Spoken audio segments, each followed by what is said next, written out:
Glória a Jesus. 9:27. Aleluia, Senhor. Glória a Deus. Quero pedir da igreja que ore pela obra, irmão. Orem pela igreja, amém? Orem pela construção, orem pelo ministério.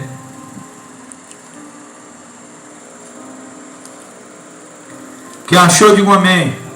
Mateus 9:22-27 diz: E partindo Jesus dali, aqui diz assim no textuário, a cura de 2 cegos e um mudo.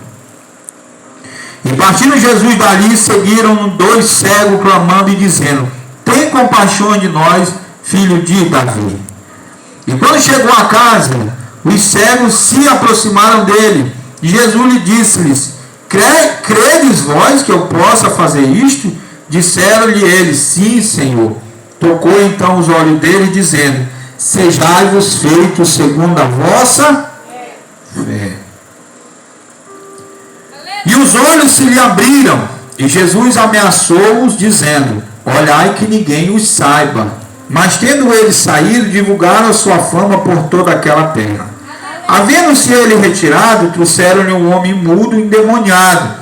Expulsou o demônio e falou ao mudo. E a multidão se maravilhou, dizendo: Nunca tal se viu em Israel. Mas os fariseus diziam: Ele expulsa os demônios pelo príncipe dos demônios. Diga glória ao Pai, Glória ao Filho, glória ao Espírito Santo de Deus, mas graças a Deus que já nos deu a vitória por nosso Senhor e Salvador Jesus Cristo. Amém? Poder sentar nessa noite. Glória a Deus, aleluia. Irmão, como é um culto de ensino, eu quero tratar algo aqui que está no final para eu poder voltar lá no início. Está no final desse texto algo que aconteceu. Eu já preguei uma mensagem aqui na igreja sobre os 3 tipos de crentes que seguiam Jesus, que eram os que iam por causa do pão, os que iam também por causa da cura, e também aqueles que seguiam Jesus para criticar Jesus. E eles criticavam por quê, pastor? Porque eles não tinham o que Jesus tinha. A Bíblia fala que todas as vezes que os escribas e fariseus tentaram matar Jesus, a Bíblia vai dizer bem claro que eles, tomados de inveja, tentaram todas as vezes matar Jesus. Então o que levou os fariseus a querer por diversas vezes matar Jesus? A inveja. Eles tinham inveja do ministério de Jesus. Por quê? Porque Jesus operava sinais e maravilhas, e eles não conseguiam operar os sinais que Jesus operava. Aleluia, Senhor, glória a Deus. Mas que quando Jesus está no final desse texto, vai dizer que Jesus cura 2 cegos e em seguida ele cura um mudo. A Bíblia diz ainda que esse mudo, ele era mudo e endemoniado. Está escrito ou não está?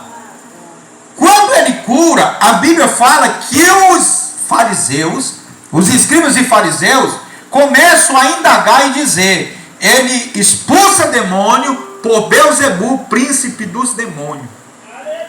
O que quer dizer isso, pastor? O que quer dizer essa palavra que os fariseus falaram contra Jesus? Quando Jesus ora cura 2 cegos, ora expulsa o demônio de um mudo e cura o mudo.